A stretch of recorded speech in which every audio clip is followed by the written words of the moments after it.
Oi, galera, tudo bem com vocês? Estou aqui para mais uma aulinha, tá? Do nosso estudo sobre literatura no Brasil, tá? A gente falou um pouquinho na última aula sobre o naturalismo, então nós fechamos o nosso estudo sobre essa escola literária, que na verdade é uma vertente, tá? Do realismo como um todo. Então agora a gente vai falar bastante do realismo, que é essa grande escola literária aí do finalzinho do século XIX e que vai pegar uma parte bem importante do século XX, tá? E vou falar um pouquinho de Machado de Assis, vou falar um pouquinho do contexto histórico da época. Essa parte do realismo vamos ter aí mais ou menos umas 3 aulas, tá? Então, essa é só a introdutória, vai ter bastante coisa pra gente conversar. Beleza? Então tá, dito isso, vamos lá. Então, o nosso contexto histórico começa na Europa, né? Lembra que a gente sempre faz esse levantamento de começar na Europa, depois especificamente Portugal, e aí só depois vir aqui para o Brasil, tá? A Europa como um todo está vivendo a segunda revolução industrial, então eles já estão aprimorando algumas técnicas, as máquinas estão surgindo com mais afinco, assim, e existe uma introdução de novos meios de produção, tá? Os produtos, né? O que estava em alta naquela época e que é bem importante para a gente, porque nós vamos ver que são produtos, né? São meios aí que a gente usa até hoje, que é o aço, a eletricidade e o petróleo, principalmente a parte da eletricidade, tá? Isso vai fazer com que muitos artistas, muitos autores vejam, né, que nós estamos realmente na modernidade, tá? Essa manufatura vai dar lugar à maquinofatura. As consequências disso vão ser bem drásticas, tá? Pensando que nós vamos ter um êxodo rural no Brasil e na Europa como um todo também, tá? No mundo como um todo também. E a gente vai ter essas consequências que no Brasil vão durar até os anos 30, anos 40, tá? Então é uma coisa que começa nesse período e vai até os anos 40 no Brasil e que vai desencadear, né, muitos problemas sociais, principalmente essa urbanização muito acelerada e essa urbanização desorganizada, que vai dar aí, né, como resultado os cortiços, os problemas sociais, principalmente de mobilidade urbana e tal, que existem até hoje. Tá? Então é importante a gente saber a origem desse problema para saber por que até então, né, o Brasil não conseguiu resolver ainda. Beleza? A gente vai começar a ouvir também essa palavrinha que é o imperialismo, tá? Países capitalistas que precisam aumentar esse mercado vão começar a tomar territórios para fazer esse mercado realmente ser ampliado, esse mercado consumidor, né, ser realmente ampliado. E a gente vai começar a ouvir essas características desse imperialismo, tá? Tanto europeu como depois a gente vê mais para frente, né, norte-americano e tal. Então, vem daí, tá? Vem desse finalzinho do século XIX, desse começo do século XX, essa expressão também. Beleza? E vamos falar de literatura, né? Quando começa isso realmente na parte literária, tá? Tá passando um helicóptero aqui, não sei se dá pra ouvir. Mas como é que a gente pensa nessa questão literária, tá? Surge lá, né, a publicação de um livro chamado Madame Bovary, do Gustave Flaubert, lá na França, tá? E ao lançar essa publicação, né, ao publicar esse livro, Gustave Flaubert fala, não, a Europa está se modernizando de uma maneira literal, né, de uma maneira literária, nesse sentido. E por que foi um escândalo para a época? Por que eles começaram a realmente perceber que a literatura tinha mudado, tá? Porque o livro da Madame Bovary é um livro em que Ana, que é a personagem principal, né, ela tem todos os trejeitos de uma heroína romântica, né, dessa ideia de encontrar o seu amor, o seu príncipe encantado, de colocar aí todas as expectativas em cima do casamento e tal. Mas, ao casar, porque ela chega, né, até a finalização desse matrimônio, assim, ao casar, ela percebe que, na verdade, o casamento não traz tanta felicidade assim como ela realmente pensava. E aí ela vai começar a questionar toda essa questão do matrimônio na vida da mulher, tá? Ela começa a sentir que a vida dela é extremamente tediosa, porque como né, as mulheres, elas não trabalham, elas ficam em casa e depois elas vivem para os filhos, né? É uma vida muito tediosa. Eu quero ter os meus direitos, né? Eu quero conversar de igual para igual com o homem e tal. Então, para a época, esse livro foi assim uma forma de demonstrar que as mulheres não iam mais ficar tanto tempo se acomodando e se conformando com a vida, né, apenas de dona de casa e de mãe. tá? Então, hoje em dia a gente pode achar que é um livro que não traz tantas novidades nesse sentido, mas imagina que no século XIX isso era bem polêmico, beleza? Então foi um escândalo para a época e tal, e colocaram aí, né, o Gustave Flaubert como o primeiro artista que vai peitar esse tipo de padronização, beleza? Além disso, nessa época também surge um personagem tipo, que é o que a gente chama de personagem tipo da literatura, que é o flaneur. Tá? A gente fala assim bem com sotaque francês, tá? Porque não tem um certo tipo de tradução para essa palavra, o flaneur. E o flaneur, ele é tipo um observador da rua, tá? É esse escritor, esse pesquisador de pessoas, né, que vai para a rua e observa aquilo que está acontecendo na modernidade, tá? Porque até então as pessoas ficavam muito no seu âmbito privado, né? Agora não, com a modernidade elas vão para a rua, elas vão consumir, elas vão questionar, elas vão consumir arte principalmente. Então, arte popular, né? Que isso é uma coisa muito restrita antigamente. Então, esse flaneur, ele vai começar a observar as pessoas na rua, né? E vai começar a escrever, do ponto de vista dela, as conclusões, né? Que ela vai ter, que esse personagem vai ter ao observar as pessoas na rua. Esse personagem é do Charles Baudelaire, ele tem o um nome, né, nos livros do Charles Baudelaire, principalmente num livro chamado As Flores do Mal, que ele fica conhecido por causa desse livro, né? E é através dessa obra do Baudelaire que vem essa alcunha, né? Essa denominação desse tipo literário do século XIX, que é o flaneur, que são os observadores da rua. É bem interessante porque eles usam umas roupas específicas, né? O terno, a cartola do século XIX e tal. Então é bem interessante como o Baudelaire vem para mudar um pouquinho essa história de que existe que o escritor ele vive trancado, né, trancafiado e com seus próprios pensamentos. Não, ele tem uma vida, ele tem uma existência fora desse âmbito privado, tá?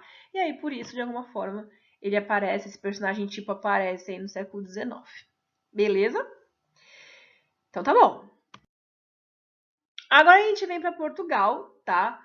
Portugal também estava vivendo uma efervescência assim de modernidade, e o nosso maior romancista português é um cara chamado Eça de Queiroz, tá? Ele também vai lançar um livro bem polêmico para a época, que chama O Crime do Padre Amaro, tá?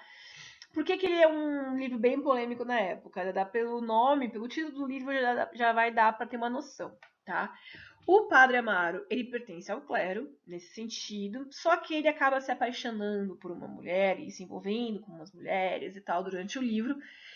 E aí, qual que é o objetivo, né, do Eça de Queiroz nesse sentido? Questionar e criticar o clero, né, essa classe aí da época que ainda insiste em moralizar muito, sendo que falta um pouco essa relação de crítica dentro desse clero, né?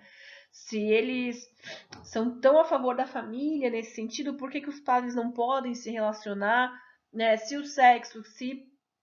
você faz sexo para procriar, porque nessa época ainda o sexo por prazer ainda é muito questionável, né?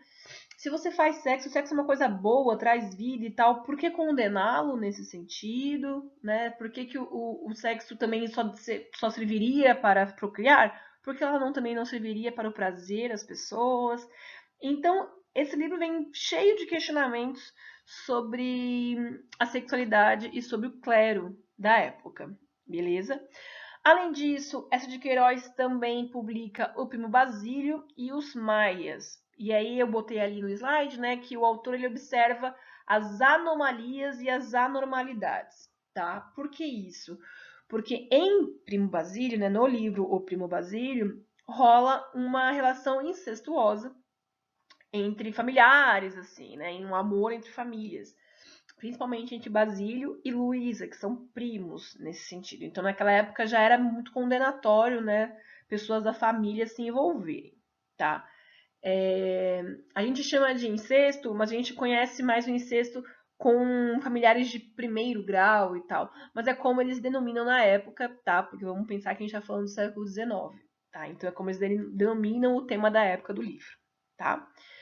E outro livro bem interessante dele chama Os Maias, é um livro dessa grossura enorme, tá? Que vai falar sobre 3 gerações de famílias 3 gerações da mesma família, na verdade, e que são famílias que têm vários segredos, né? Vários segredos que foram escondidos ao longo dos anos justamente para essa pompa da nobreza não ser desvendada, né? Então é muito comum você ver aí famílias que são, né, tem sérios problemas e vários segredos e tal, mas que não chegam a ser revelados, caso contrário, toda a reputação da família viria por água abaixo, tá? Então vai falar bastante sobre essas relações também. E qual que é o objetivo, né, do Esso de Queiroz com tudo isso? Depois a gente vai ver também que o Machado faz bastante isso. É trazer a burguesia, que era a principal consumidora desses romances na época, um pouquinho de crítica, né? Um pouquinho de autocrítica. Porque se eu, como burguesa, vou ler aquilo e vou me reconhecer naqueles papéis, naquelas falas, naqueles conflitos, eu talvez mude meu comportamento a partir dessa leitura. Né? Essa leitura vai servir para eu ampliar minha visão de mundo, para eu ter um pouquinho dessa autocrítica e tal. A gente sabe que não sei se rolou muito bem isso, né? Porque a burguesia não teve essa reviravolta toda nos seus princípios e valores, mas tá aí. O Esso de Queiroz tentou, você não vê que depois que Machado também tentou, mas infelizmente a nossa burguesia, a burguesia portuguesa, enfim, europeia, ainda utilizou somente como um mero entretenimento, né? Nesse sentido. Beleza? Agora eu vou falar um pouquinho das características, tá, do realismo e explicar bastante a diferença do realismo e do naturalismo, que foi a escola literária que a gente acabou de ver. Beleza? Então vamos lá. O realismo, ele tem algumas relações parecidas com o naturalismo, tá? Mas a gente vai ver que algumas diferenças são bem cruciais. A principal diferença é que, enquanto o naturalismo vai falar especificamente das classes pobres, o realismo não. O realismo ele vai focar na burguesia, tá? Nessa nova classe dominante que vai surgir e vai simplesmente comandar as relações sociais no Brasil, principalmente, tá? Então, quais são as características do realismo, tá? Vou aqui marcar para a gente seguir. Primeiro, valorização da objetividade. Então, a gente não vai ter relações subjetivas, o autor ele vai ser super impessoal, ele não vai viver, né, com afinco ali as mazelas e as angústias da personagem. Não, é bem distanciado, tá? As descrições de tipos sociais ou situações típicas. O que significa isso? Lembra do naturalismo? Que eles viviam uns tipos sociais? A mulher que vai seduzir o português. O capoeirista, que de acordo com o estereótipo, né, é o cara malandro. O homem do cortiço que vai tentar passar a perna em todo mundo. Isso são tipos sociais. O realismo também traz isso, mas na parte da burguesia, tá? Então, aquela mulher burguesa que não casou por amor, se casou por dinheiro, e aí vai lá e trai o marido, né? O marido que só consegue essa esposa por causa do dote que ele tem, né?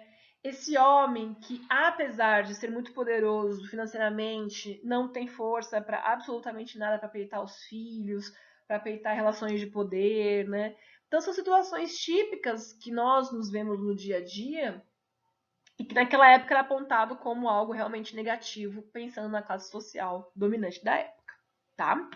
Essa parte aqui também é bem interessante, ó, fim das idealizações. Por quê? Porque se a gente tinha uma idealização da questão romântica, né, anteriormente, agora não existe mais, né?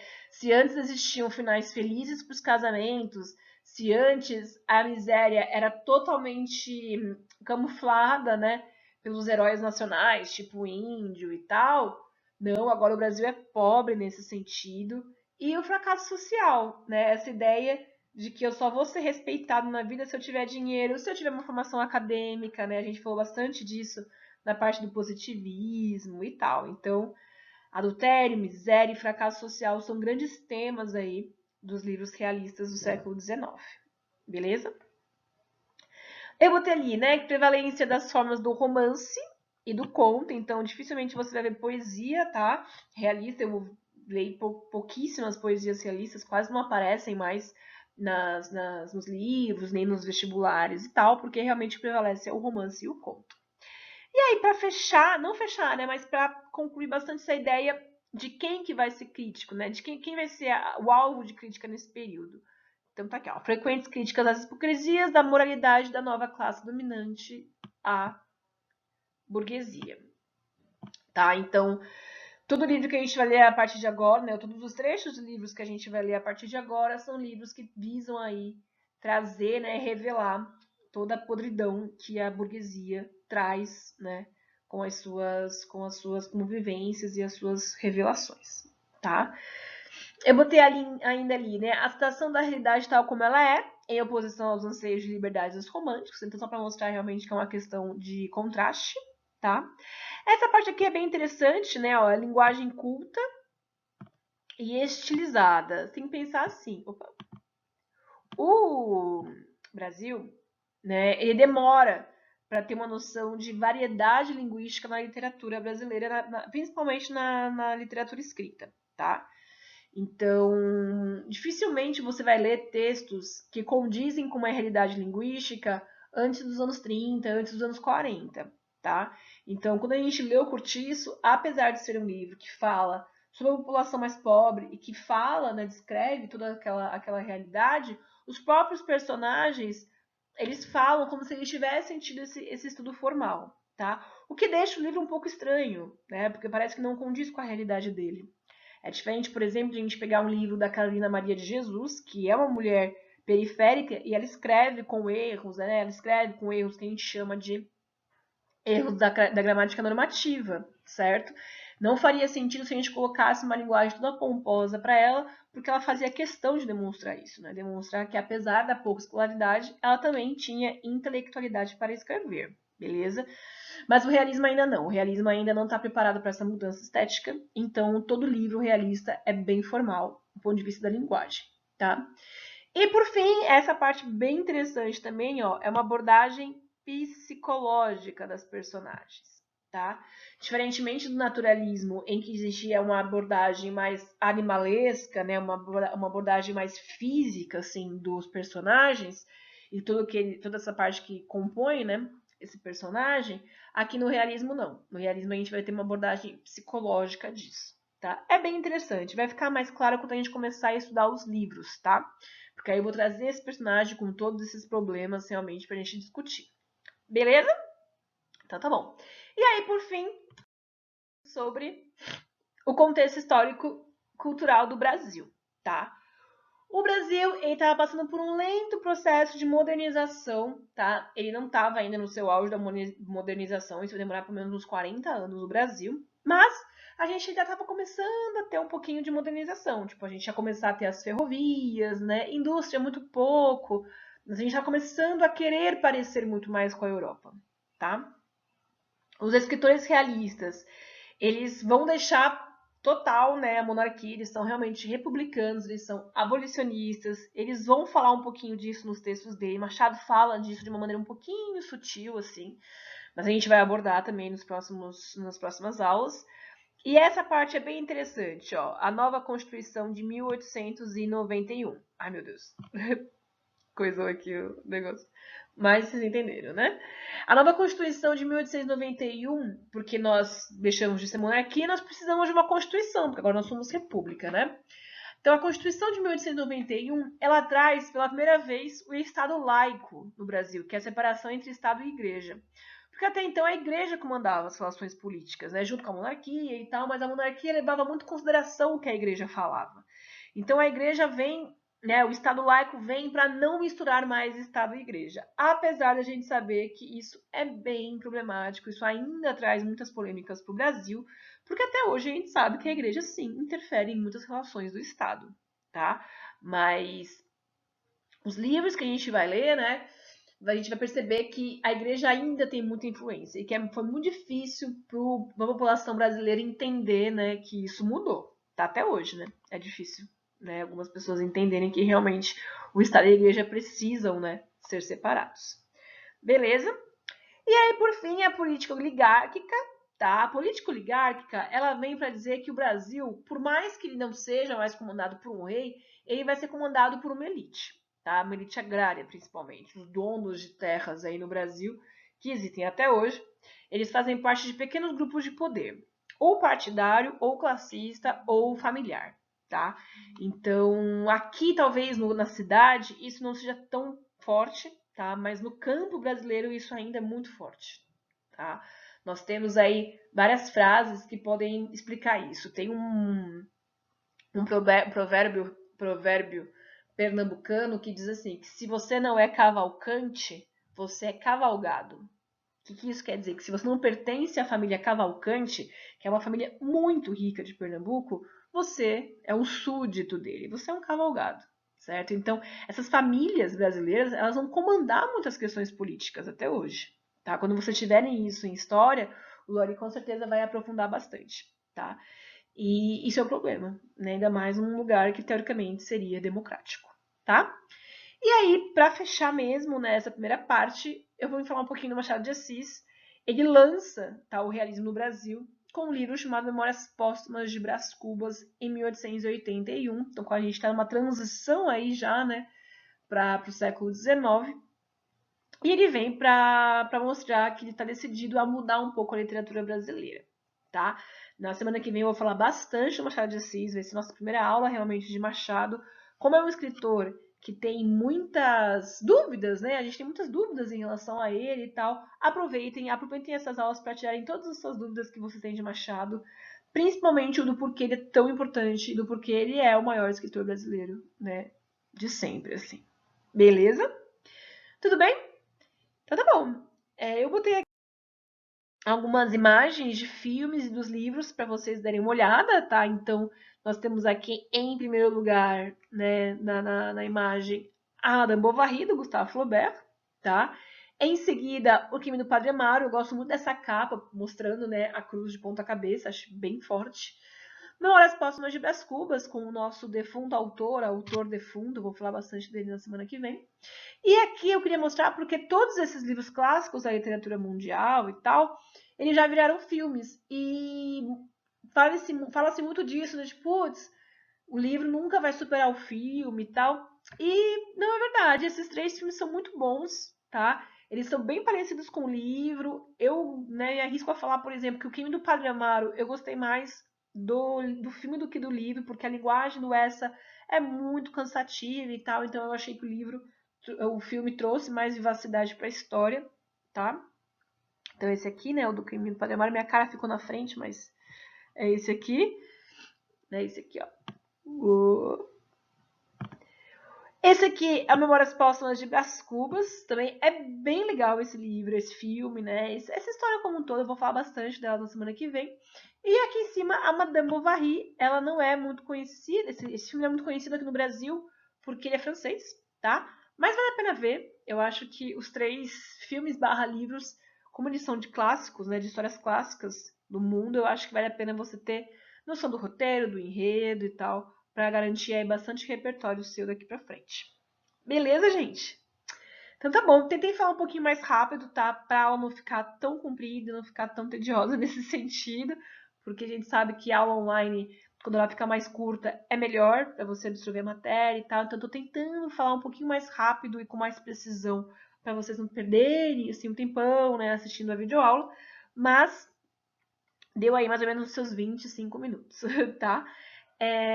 Assistam essa aula, assistam as aulas anteriores, como eu falei, são aulas cronológicas, então aula 1, aula 2, aula 3, aula 4, aula 5, aula 6, para entender realmente como que se deu esse movimento. Não foi um movimento que surgiu do nada, né? Ele vem aí de várias transições, então acho que vale a pena você dar uma olhada em todas as aulas para entender bem a continuidade dessa história, tá? A continuidade desse tipo de estudo.